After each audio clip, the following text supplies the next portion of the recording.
is about the Kangkong story. I'm now 19 years old, graduated of senior high school at hindi na muna nag-college.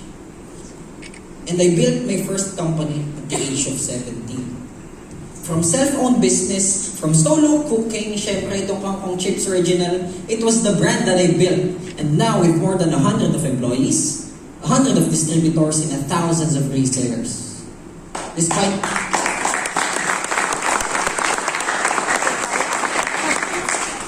Despite the odds na isang batang galing sa mahirap na pamilya, galing sa broken family, na nawalan ng tatay, despite all of those pains, traumas, at lahat ng pasakit na naramdaman ko noong bata ako, today, tonight, I can finally say that it was all worth it.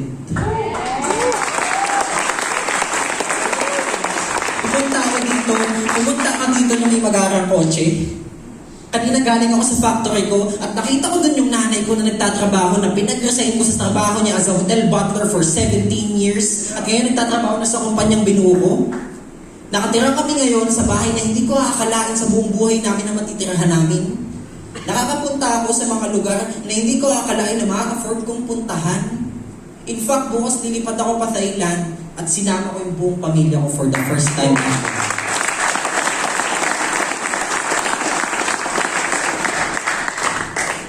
Pero alam niyo, hindi ko din inakala na posible to at this age. Pero hindi ko yun ginawang hadlang.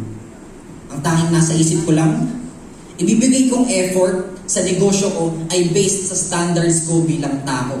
Hindi based sa perang makukuha ko, at lalong hindi based sa edad ko. It turns out, ano naging resulta? Ask me what? It turns out na yung effort at standards ko pala bilang tao at bilang bata ay makakabuo ng isang kumpanya. At paano pumasok ang pera? Ask me why.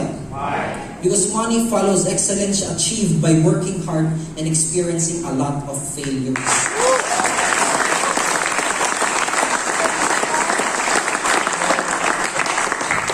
At ako wala po nagturo sa akin magnegosyo.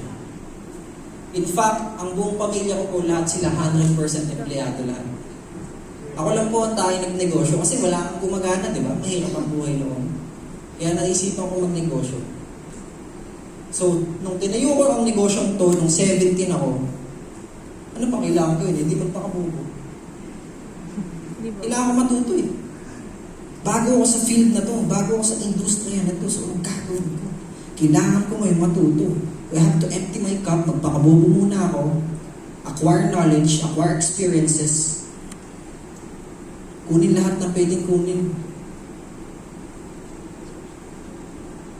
At nung natutunan ko na ang human brain daw nagde-develop yan hanggang 21. Sabi ko, okay, game.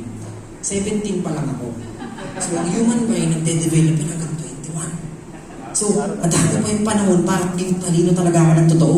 So, sabi ko, sige, mula ngayon, iaasa ko muna lahat ng moves ko sa taong tingin kong mas matalino sa akin. So, before I make a move, I make sure na I consult someone na mas expert at mas matalino sa akin in a particular field. Kung marketing ka, sino pinakamagaling dyan? Pera ako knowledge. Kung production ka, sino pinakamagaling dyan? Pera ako knowledge. Kaya siguro mas mabilis ko na navigate through life at mas mabilis ako nagtagumpay. Ask me why. Hiniram ko yung utak nila.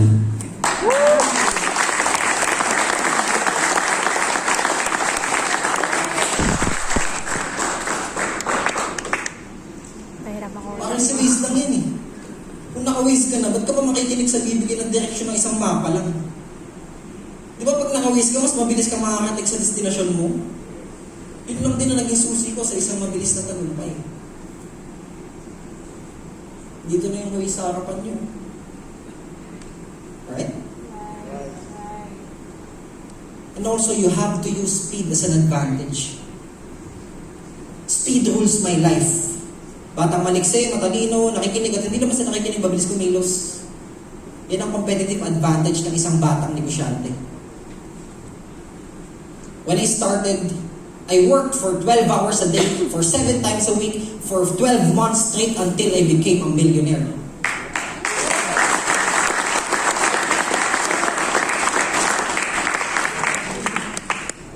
And I was motivated to work probably about 12% of the time. But the rest of the time I went, it's because I'm disciplined. Hindi naman masarap maghimay ng kangkong sa araw ng Sabado at Linggo ng umaga habang 17 years old ka pa lang. Sarap ba yun? Hindi naman eh. Pero may pangarap po ako. And I quote, "And on the road to achieving your dreams, you must apply discipline. But more importantly, consistency. Because without commitment, you'll never start. But without consistency, you'll never finish."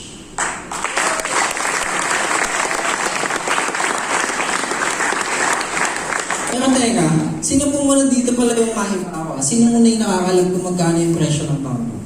130 SRP. Yung ano po, yung tali, isang tali ng kangkong, magkano? 10, 15, hello. 50 si Divisoria. Magkano po ang isang tali ng kangkong? 10! 20 pesos.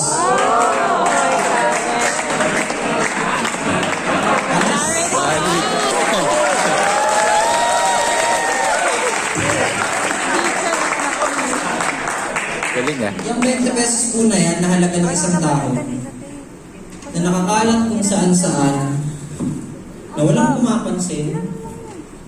Diyan lang po ako nagsimula. Ano mo ako sa akin mamaya ang video. At yung 20 pesos na yan, dahil Yung ginanon lang. nagpakabobo ako at natuto akong makinig, Diba? nagawa ko na po ng milyon-milyon yan.